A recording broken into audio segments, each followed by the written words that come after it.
As a youngster, I wasn't brought up in a Christian setting. My parents had nothing at all to do with the church. And I think that I was told that when I was 6, I was sent to Sunday school and came back and said it was too childish. So I think that was about the end of my relationship until I went in with the Boys Brigade and got to understand Christianity from that point of view. And I think that the Christianity as a teaching, as a way of life, if you like, is a very I have found very inspiring, and I can tell more about that another time. But where it's led me to is to believe that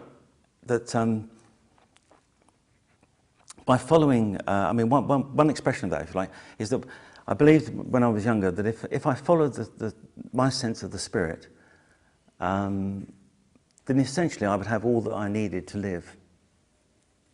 I didn't have to worry about money, essentially. I didn't really have to worry about.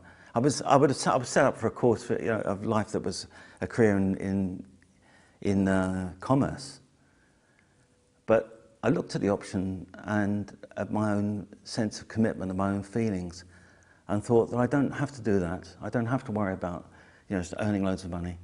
And at 18 years old, I decided the only people I could help possibly were other kids. So I decided to be a youth worker.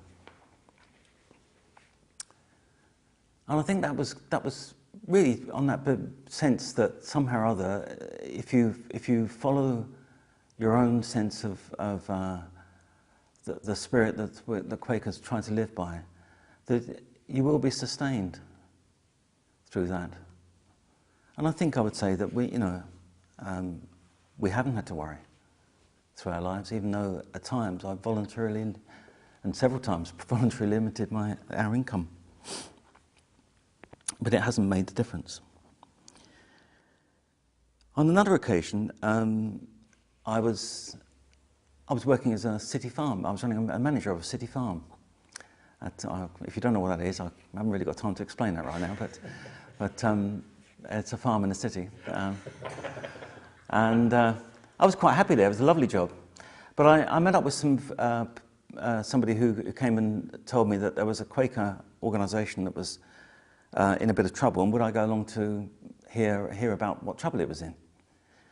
And I went along, and I felt this prompting really to go and do something about it.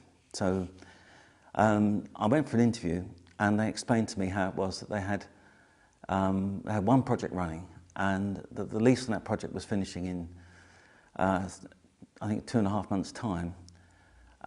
They had no money to pay for a new lease, and the project would finish, and they would finish, and whatever. And would I like a job as a director? And I said yes. I mean, just like, how could I resist?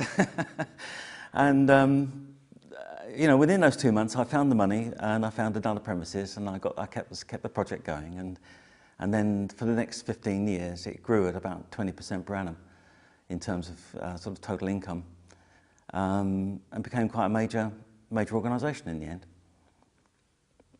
But I think that at that point, that sort of difficult point, I thought I wanted to do something for Quakers. I wanted to make their work practical on the ground, something you could see, something that expressed Quakerism.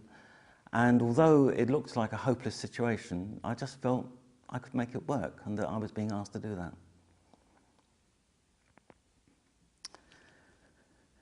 The third story I just want to tell you about is another time when I was running a school for truants. These were this of course sounds like an ideal job, doesn't it, where you've got no kids and you're actually being paid. But no, these kids turned up at about a rate of about 98% of the time, counted by the hour. They were 14 and 15-year-olds, and they were in a little house that we'd borrowed, and I had 12 of them. And some of these kids, very disturbed and difficult. And one of the girls, who was probably more difficult than the rest, sent for a boyfriend to beat me up. I didn't know this boyfriend, and I was told by the others that he was coming. And so I went and stood at the top of the stairs.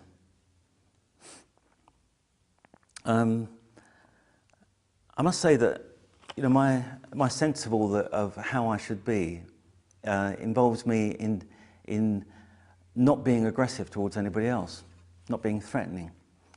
And I think this has been sort of imbued in me, really. I mean, I really hold it quite deeply. And as you'll see what happened, because in the space of 3 seconds or so, this 16-year-old lump came hurtling through the door and flew up this flight of 12 stairs and stopped just there. Yeah. And he stopped just there for one good reason, was that he could, even in that space of time, he found no threat from me. Nor was I going to move. And it just, you know, I had to hold it and take, and you know, I didn't actually hold any ill will towards him. I didn't know him at all. You know, there was nothing there. He could just see that I wasn't going to move, and I wasn't going to fight or anything of that kind. And he had nothing to do, and he had nowhere to go. And in the end, he had to just go down the stairs because he was either going to push his way past me, or there was nowhere else for him to go. And I think that illustrates one of the Quaker principles about peace. Peace is inner, and it's also expressed. And if you can hold it dear and you can nurture it, you can actually find that non-violence and that peaceful response is in itself an adequate form of defence.